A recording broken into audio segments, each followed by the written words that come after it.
భూపాలాన్ని మృదులగించే శక్తి ఒక పాటకుంది, మాటకుంది. ఆ ఆట పాట రెండు కలిస్తేనే అభినయ గీతం అవుతుంది. అటువంటి అభినయ గీతాన్ని మీ ముందుకు తీసుకుని వస్తున్నాను.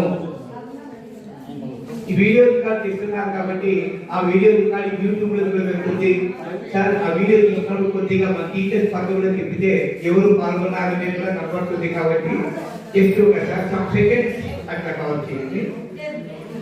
Please please. అభినయ గీతము చిన్నప్పటి నుంచి ఇష్టమైన గీతము, మనం అందరూ పాడే గీతము, ఈనాడు పిల్లలు నేర్పిస్తున్న గీతము. అదే కాకి ఒకటి నీళ్ళకు. అది ఎలా చేసింది అనేటువంటి అభినయ గీతంగా గురించి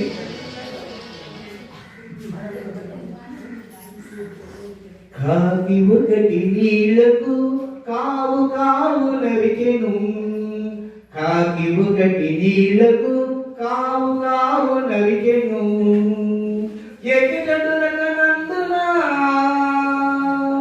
ఎగినదులకనందున కాకి ఎగిరిపోయెను, కాకి ఎగిరిపోయెను. చిన్నమూతి కూజ ఒకటి చెంత నుండి చూసెను, చిన్నమూతి కూజ ఒకటి చెంత నుండి చూచెను. నీళ్లు అడుగునుండెను, కాకి ఆలోచించెను, కాకి ఆలోచించెను. గులకరాలు తెచ్చెను, ఒకటి ఒకటి వేసెను, గులకరాలు తెచ్చెను, ఒకటి ఒకటి వేసెను. నీరు పైకి వచ్చెను, కాకి కోరి త్రాగెను, నీరు పైకి వచ్చెను, కాకి కోరి త్రాగెను.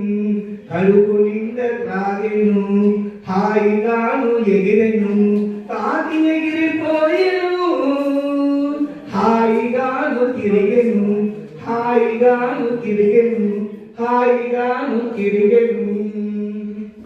Okay sir, thank you. ఇటువంటి అభినయ గీతాలు ఎంతో చక్కగా ఉంటాయి. కాకపోతే పాడే ఓపిక ఉండాలా, అభినయించే ధైర్యం ఉండాలా, పిల్లల్ని ఆకట్టుకునేటువంటి ఉద్దేశంతో పాడాలి. అటువంటి సంకల్పమే మనకి మంచి స్థాయి తీసుకుని వస్తుంది. ఏదేమన్నా ఇంతసేపు మా స్కూల్ కాంప్లెక్స్ జిల్లా పరిషత్ ఉన్నత పాఠశాల శివసముద్రం కార్యక్రమంలో పాల్గొన్నాం. మా సోదరులందరూ కూడా